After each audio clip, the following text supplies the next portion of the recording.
अब जो भी सूची होगी वो इस समय राजभवन पहुंच चुकी है, क्योंकि राजभवन के जरिए ही आगे फिर वो सूचना और शपथ ग्रहण होगा।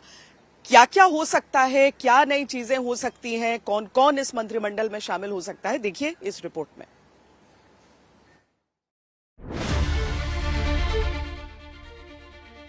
बतौर मुख्यमंत्री नीतीश कुमार शपथ लेंगे तो डिप्टी सीएम बनेंगे सम्राट चौधरी और विजय कुमार सिन्हा। लेकिन सबसे अहम सवाल यह है कि किसे नए मंत्रिमंडल में जगह मिलेगी, किस नए चेहरे की नीतीश कैबिनेट में एंट्री होगी और कौन सा पुराना चेहरा दोबारा मंत्री बनाया जाएगा। बहुत धन्यवाद देता हूं, पार्टी ने इतना बड़ा दायित्व दिया। लगातार पार्टी के द्वारा दायित्व दिया गया है जिससे बिहार का विकास किया जाए। देश के माननीय प्रधानमंत्री नरेंद्र मोदी जी का, गृह मंत्री माननीय अमित शाह जी का, राष्ट्रीय अध्यक्ष माननीय जेपी नड्डा साहब शीर्षस्थ नेतृत्व का हृदय से आभार व्यक्त करते हैं। सभी माननीय विधायकों ने जो विश्वास व्यक्त किया है उनका भी हृदय से हम आभार व्यक्त करते हैं। इस सवाल का सस्पेंस अब खत्म होने की घड़ी आ गई है। कुछ ही देर में शपथ ग्रहण से पहले सवालों के जवाब मिलने की उम्मीद है। इन्हीं सवालों के जवाब तलाशने के लिए बीती रात पटना पहुंचे गृह मंत्री अमित शाह ने बैठक की। शाह की मौजूदगी में एनडीए के नेता बैठे। जेडीयू की ओर से संजय झा और लल्लन सिंह मौजूद थे, तो एलजेपीआर की तरफ से राजू तिवारी बैठक में शामिल हुए। संभावित मंत्रियों के नाम पर फाइनल विचार किया गया। अब तक उन मंत्रियों के चेहरे की पुष्टि नहीं हुई है, लेकिन सहयोगी दलों के कोटे में मिलने वाले मंत्री पद के संभावित चेहरे कुछ ये हो सकते हैं। एलजेपीआर से राजू तिवारी, संजय पासवान, एचएएम से संतोष सुमन, आरएलएम से स्नेहलता कुशवाहा को मंत्री बनाए जाने की चर्चा है।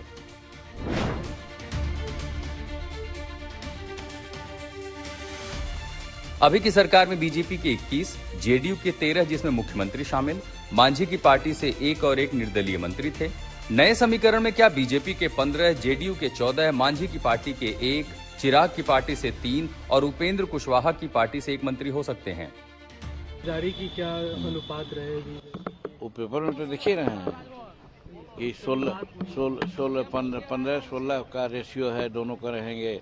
और फिर जो एलजेपी है उनके 2 रहेंगे और हम और आरएलजेपी का 1-1 रहेंगे। ये तो अभी पेपर की बात ही मैं बोल रहा हूँ। अब क्या होगा तो जो मुख्यमंत्री बनेंगे वो इस पर तय करेंगे। प्रचंड जीत बिहार की जनता ने दी है, अब उनके विश्वास पे खरा उतरने का समय है। लेकिन 10वीं बार नीतीश सरकार में क्या महिलाओं को मंत्रिमंडल में जगह मिल पाएगी? क्योंकि बिहार में नीतीश कुमार 10वीं बार मुख्यमंत्री पद की शपथ ले रहे हैं, तो उसके पीछे महिला शक्ति का बड़ा योगदान है। आबादी में कम होते हुए भी महिलाओं ने ज्यादा मतदान किया और नीतीश को सत्ता तक फिर से पहुंचाया।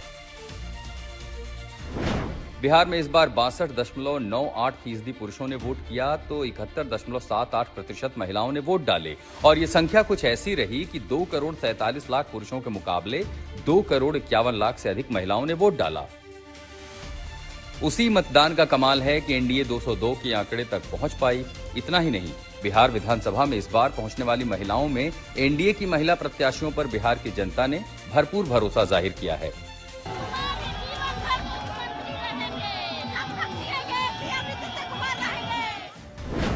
क्योंकि जेडीयू ने अगर 101 में 13 सीटों पर महिलाओं को टिकट दिए, तो 77% स्ट्राइक रेट के साथ 10 महिलाएं जीतकर आ गईं। बीजेपी ने 101 में 12 सीटों पर महिलाओं को टिकट दिया, तो 83% की स्ट्राइक रेट के साथ 10 महिलाएं जीतकर आ गईं। इसी तरह एलजेपी की 5 में से 3 महिला विधायक, तो एचएएम की 2 और आरएलएम की 1 महिला विधायक सदन तक पहुंच रही हैं। इस तरह कुल 29 महिला विधायकों में 3 आरजेडी की विधायकों को छोड़कर सभी महिला विधायक एनडीए के खेमे में ही हैं। इस लिहाज से नीतीश कैबिनेट में महिलाओं की भागीदारी तो बनती है। अब इंतजार आज मंत्रियों के फाइनल लिस्ट का है। रोहित कुमार सिंह के साथ शशि भूषण कुमार, पटना, आज तक।